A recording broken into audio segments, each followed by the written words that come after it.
Heat is usually referred to as the silent killer, because its impact is invisible. When you talk about floods and you talk about hurricanes, you see the impact in real time, firsthand. The impact of heat is not like that. For extreme heat, you see the impact in crowded hospital wards, you see the impact in crop productivity. And so it is very, very critical, but yet because the impact is invisible, even though the consequences are devastating, much attention is not paid to the issue of extreme heat.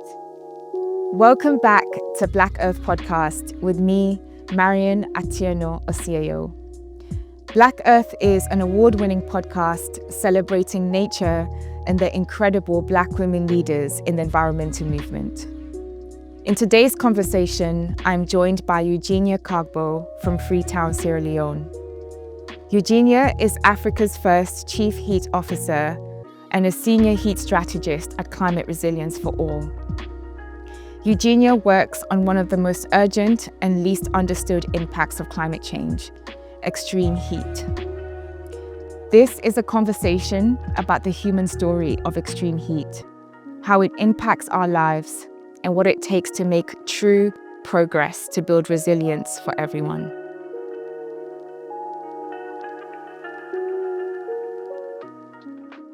So, Madame Eugenia, thank you so much for joining us today on Black Earth Podcast. How would you describe your relationship with nature? Thank you so much for having me. I'm really excited to be here and to, share my voice and my experience with others. For me, I will say my relationship with nature is very personal. I come from a city that is encapsulated by nature. Freetown is surrounded by the ocean, mountains, and the forest. And so nature is something that is within me. And looking at what is happening now in terms of the replacement of natural spaces and green spaces with cement in houses, it is really very critical.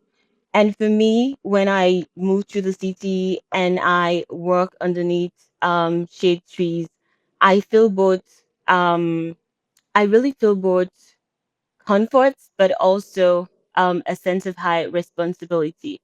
Comfort because nature is really extremely beautiful. It is life, it gives us peace, but the sense of responsibility is driven through the realization that we are rapidly losing nature, and it is very critical and important that we protect it.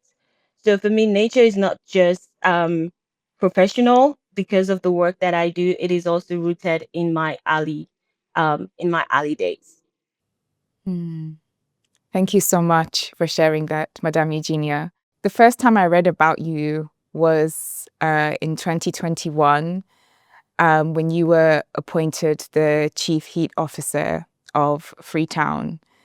And that to me was like mind blowing because it took me a while to grapple with the fact that a role like that is needed in the times that we're living in, which again, I think refers to what I've heard you say just now about how much nature is rapidly changing.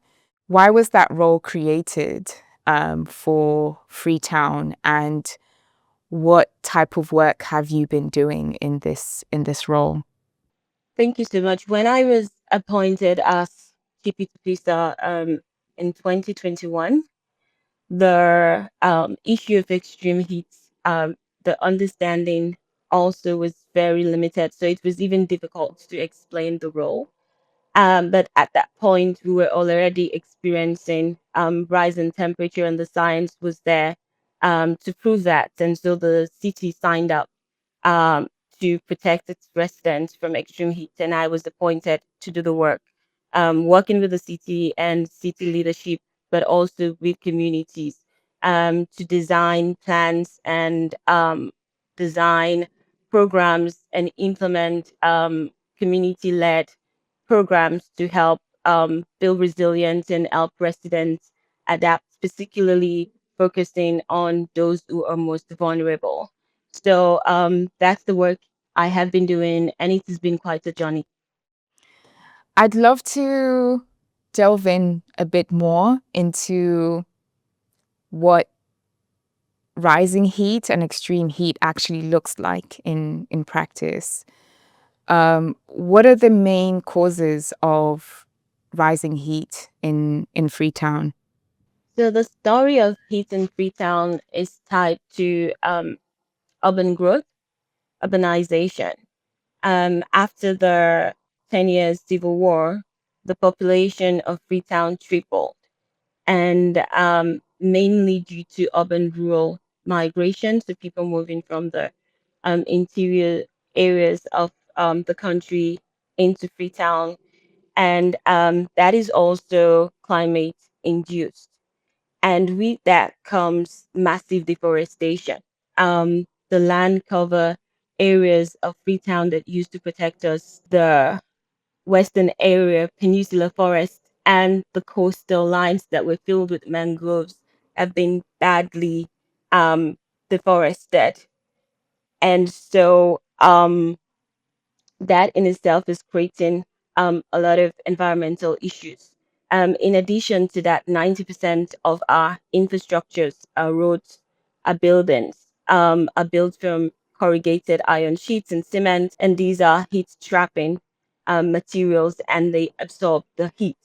Um, in addition to that, also, in certain areas of the city, we have high traffic, congested areas, and vehicles release gases that are, um, affecting the environment, greenhouse gases. And so that combination of different elements, the built environment, result into pockets of urban heat islands, which we refer to as hotspot areas. And we see this growing across communities in Freetown. I'm curious to understand from you, what are the impacts of heat on a day-to-day basis, of extreme heat on a day-to-day basis? What does that look like for people in Freetown? It is really intense and troubling. Um, to be honest, in Freetown, we experience what is called humid heat, and humid heat is a combination of high temperatures and high humidity levels, and that's the most dangerous form of heat. Hmm. It weighs heavily on the body and it causes heat stress. And heat stress results into several health issues such as exhaustion, dehydration, to heat stroke, to rashes. But it doesn't only affect health, it also affects productivity. And this makes it very difficult for people to work long hours outdoors. Children struggle with concentrating in school. And at night, most families suffer from lack of sleep. And for people who cannot afford ACs and fan during the day, it is just uncomfortable. But for those poor family who suffers continuously from lack of sleep, it is a real health, issue. And so the impact of extreme heat in Freetown, specifically the burden on those who are most vulnerable, is extreme. Hmm. Wow. Thank you so much, Eugenia. You've mentioned uh, a few people, groups of people who are more at risk or more affected um, by extreme heat, such as children, people working outdoors. Are there other groups of people in Freetown who are more vulnerable to the impacts of extreme heat? And Yeah, are there reasons why uh, they're more vulnerable? yeah. So there's so much injustice and inequality when it comes to extreme heat because their impact is not distributed evenly. people who are already vulnerable are badly disadvantaged. People living in informal settlement, living in houses built from corrugated iron sheets during the dry seasons. These structures feels like oven. Elderly women and elderly people who spend a lot of time indoors in buildings that are not well ventilated. Children in classrooms. Outdoor workers who spend long time and hours outdoor on the sun doing manual jobs. Women in informal sector, working as farmers, as waste pickers, but also women in the markets are very and badly affected by extreme heat. In Freetown, we have 42 markets, and out of the 42 markets, 18 of those are open street markets without any shade cover, and thousands of women sell in the streets every single day just to earn a living exposed to the sun. When you talk to them, they will tell you about, the impact heat is having on their health, but also how it's affecting their income levels. They need to use a lot of water to keep their products, their goods wet, but they also need to absorb a lot of water just to keep themselves hydrated. And that cost is really high on their income. So the impact of extreme heat is really felt most on people who are already vulnerable. Wow. Thank you so much for sharing that, Madame Eugenia. Um, I think one of the things in talking about the impacts of climate change and especially things like extreme heat is that there are social factors that make certain groups of people more vulnerable to the impacts of climate change, like extreme heat. Um, and I remember a couple of years ago, I read this book by a researcher called Eric Klinenberg, and he did research on a heat wave that happened in Chicago in 1995. And it was one of the most deadliest heat waves of Chicago. Over 700 people died. And he wanted to understand why this particular heat wave had caused so many deaths. And a lot of his findings were the things that you've mentioned. There were so many social factors. So things like the quality of housing, things like isolation, like, elderly people who didn't have as many social connections. So people to check up on them during the heat waves. They ended up, dying because there was no one to take care of them. Things like poverty also really poorer people were more affected by these heat waves. And he spoke also about this need to, when you're thinking about natural events like extreme heat, not to just assign the impacts of these events to the fact that it's nature happening, but that there's underneath it real like social and economic factors that make certain groups of people more vulnerable. And even just the fact that, if you are working outside for long hours, people like street vendors or people who, your building construction workers are more vulnerable to extreme heat.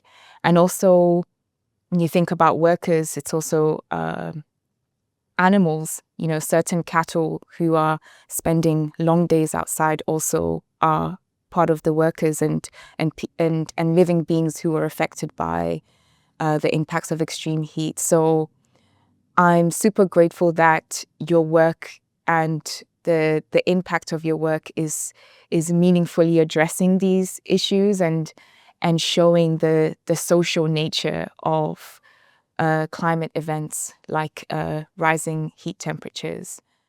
When we first spoke, I asked you, what are some of the things that can be done around, helping to build kind of resilience against extreme heat. And you mentioned the importance of raising awareness around the urgency of the need to act on extreme heat. And I was so surprised because in my head I was like, why do we need to raise awareness about something like extreme heat? Surely people understand like and can feel the impacts of extreme heat. But then you explained to me so eloquently the reasons why we need to do more to raise awareness about the urgent, need for action on extreme heat. So I'd love for you to share with us and our community, why is something like extreme heat not seen with the same urgency as other climate change events like floods or extreme hurricanes?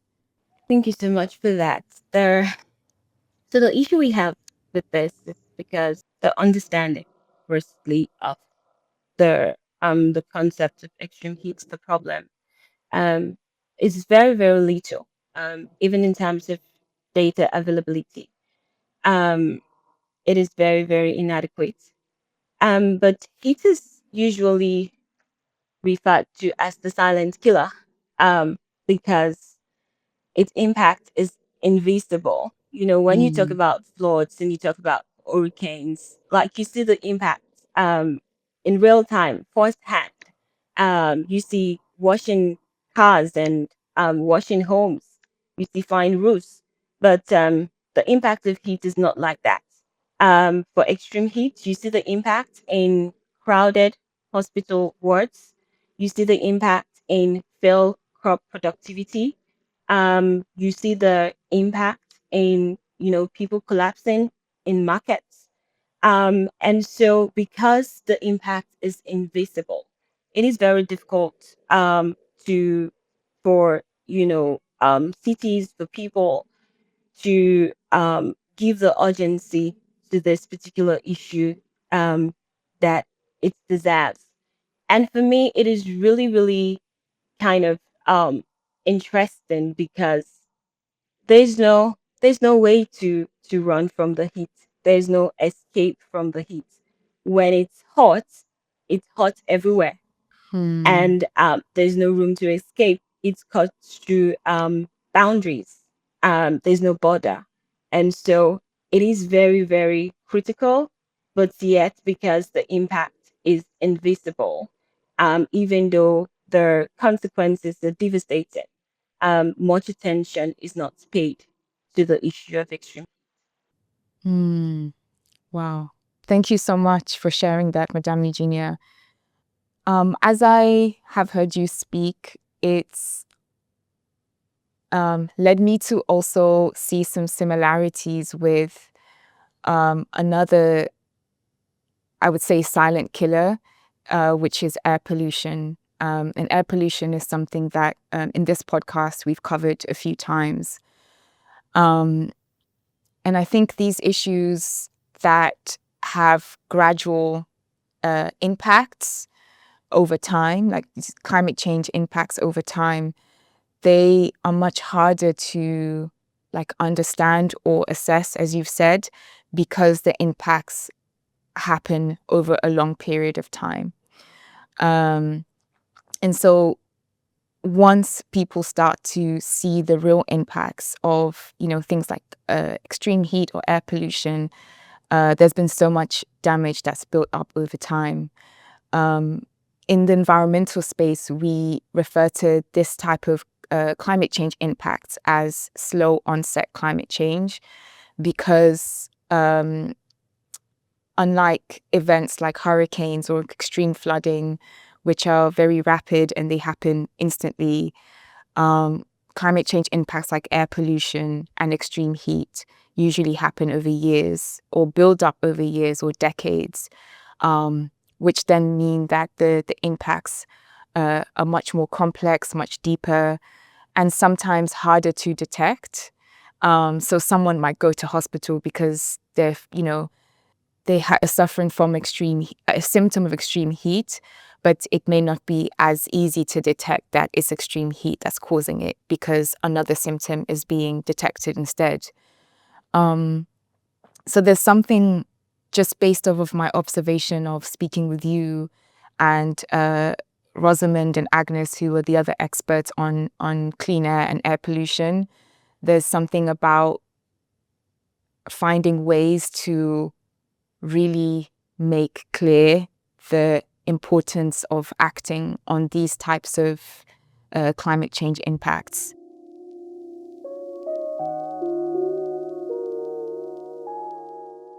Based on your experience, what are some of the effective ways in helping us collectively understand the true impacts of extreme heat so that more action can be taken?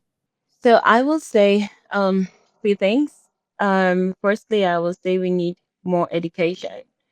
We need people to understand, like, first of all, why is this happening? Um, you know, what am I doing? How am I contributing to this situation? We need people to understand that heat is not just uncomfortable. It is really deadly. And in a world with 2 degrees of warming, which is really where we are fastly heading to, it's going to be really difficult to live in a world with extreme heat. And so Mm, people need to understand the impact, people need to understand the urgency, and people also need to be educated on what to be done and how can you protect yourself and how can you contribute to environmental sustainability.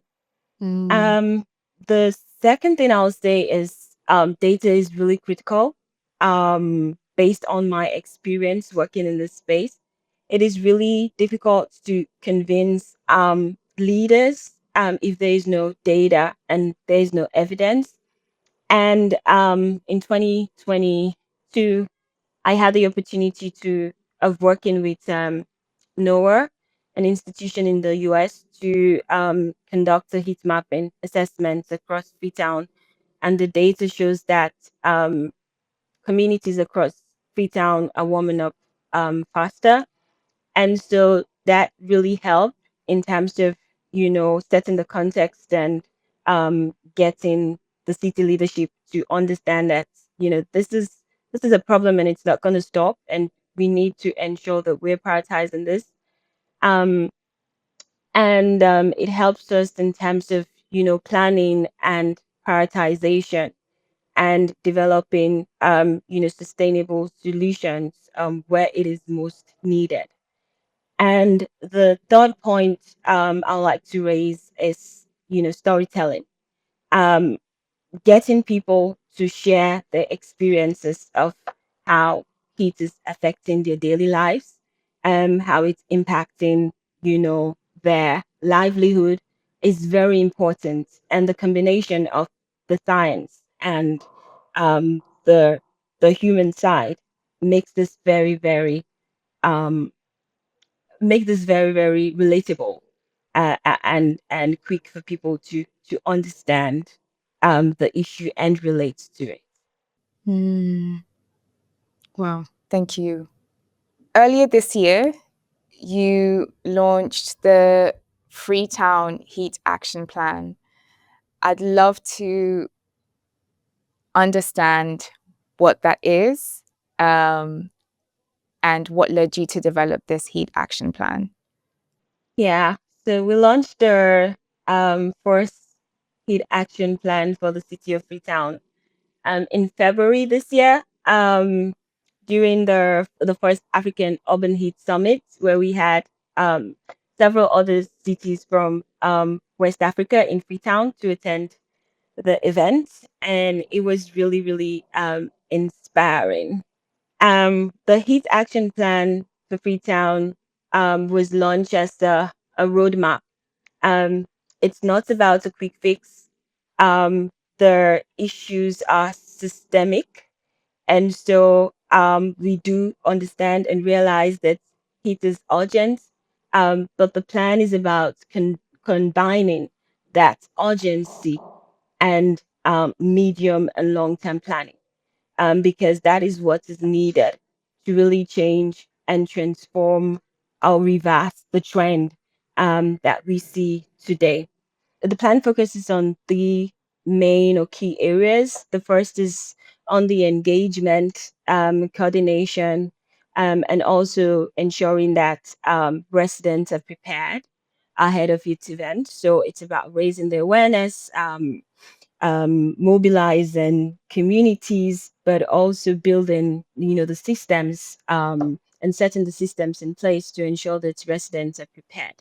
The second element of the plan is about creating equitable solutions that are community driven. And this is what we've been doing, from installing market shades in open air markets protecting women, to testing and piloting different cool solutions in informal settlement, to using nature as a biggest ally, um, to address the problems that we face with extreme heat. And the third and final part of the plan is more on resource mobilization, because without the finance, it is very difficult to implement all of the beautiful initiatives that we have identified in the plan. But it's also about the policy and the governance to ensure that as we implement the plan, there's opportunity to scale not only at the city level, but at the national level. So the heat action plan is it's holistic. It looks at different element, but really focuses on adaptation and prioritizing those who are most vulnerable. One of the targets in the Freetown Heat Action Plan is about nature and working with nature to help build uh, resilience um, against extreme heat in Freetown.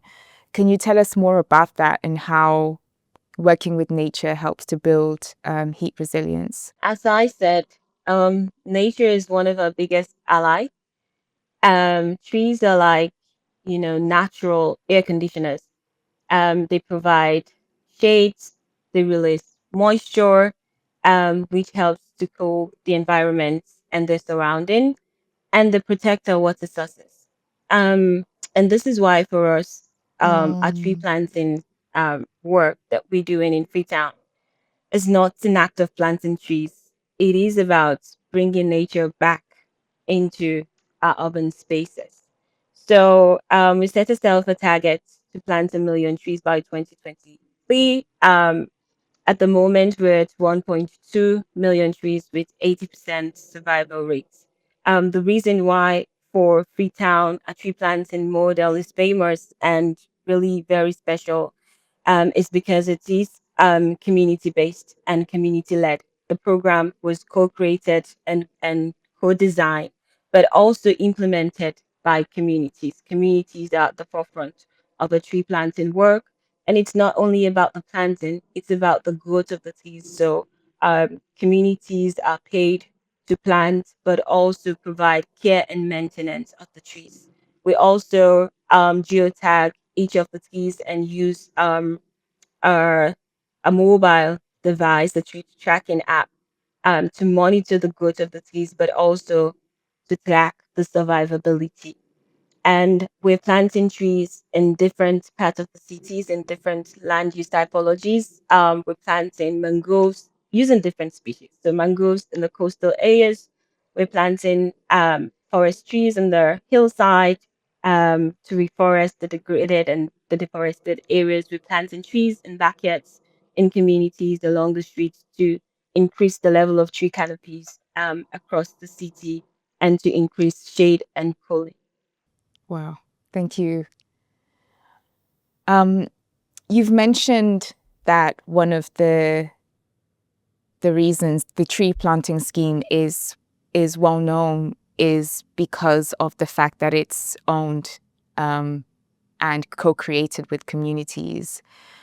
How important has community action and community empowerment been in your work to help build heat resilience in Freetown? We believe that communities are the backbone to change. If you really want sustainable change, and lasting change, you need communities to be at the forefront of it. Um, as I said, planning, co-designing, and implementing, and through that you build capacity, and you also create opportunities for communities to be empowered.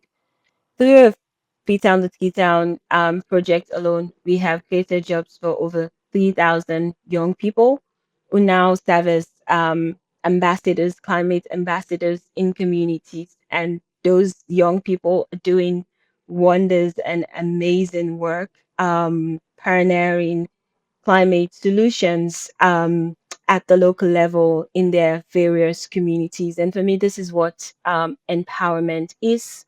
You cannot address a problem like extreme heat um, by yourself alone.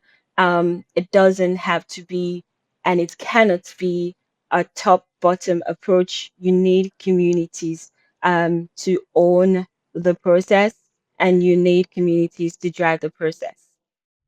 Thank you so much, Madame Eugenia.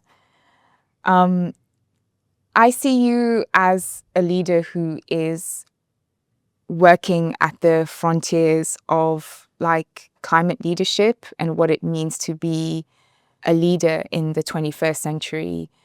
What are some of the lessons that you've learned that you can share with other leaders in terms of, you know, what it takes to make progress on issues like extreme heat, which are complex and, as we've mentioned before, they require longer term thinking and planning because the impacts are gradual. So for me, I've learned that there is an urgency to this, and Mm, you can't downplay the urgency. So you mm, need the urgency, but you also need um, sustainable planning, which takes time, mm, definitely. So you also need the patience. Um, and so I've learned that when you combine um, action and planning and education and engagement, um, you get the required or necessary change that you want to see.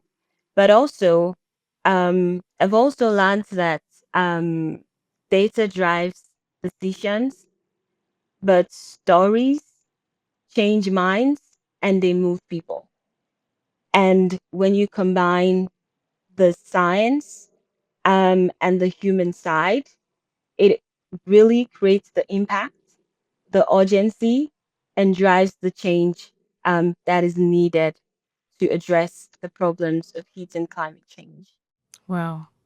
Thank you so much. Those are some really um, like concrete, action oriented, but really effective ways to make progress on something as complex and dynamic as extreme heat. My final question to you, Madame Eugenia, is how can we support you and how can we support your work? Amazing. So I think support comes in many, many ways and many forms. Um, Hmm. so we need more partnership to help us to scale the solutions that we're already implementing. We need more finance to expand our interventions, and we need more voices to amplify the urgency of extreme heat. But I think Mm, most importantly for me, it is about joining the fight, joining the movement in making heat a visible part of the climate agenda. Um, mm, no one needs to die from extreme heat. It can be prevented if we all work together and with collective effort. No one needs to die, and no one mm. will die from extreme heat. Wow. Making heat a visible part of the climate agenda.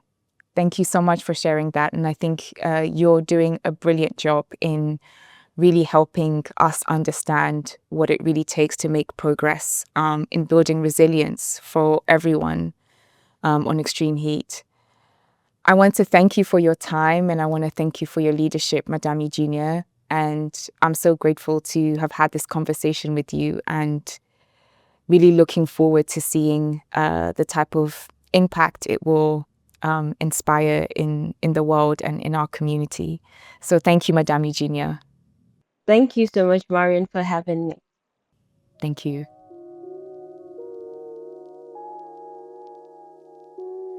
Thank you so much for joining us today on Black Earth Podcast with me and Eugenia Kargbo. If this episode inspired you in any way, I'd love for you to like and leave a comment below if you're watching on YouTube. Don't forget to subscribe to our podcast wherever you listen to your favorite podcast.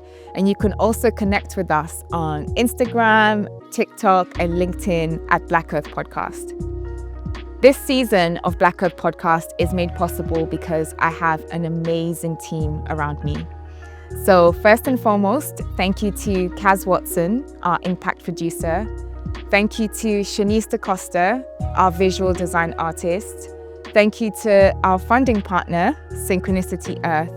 And thank you to my podcast production team at Vox Pop Studios and Elliot. Thank you so much, and I will see you in the next episode of Black Earth Podcast.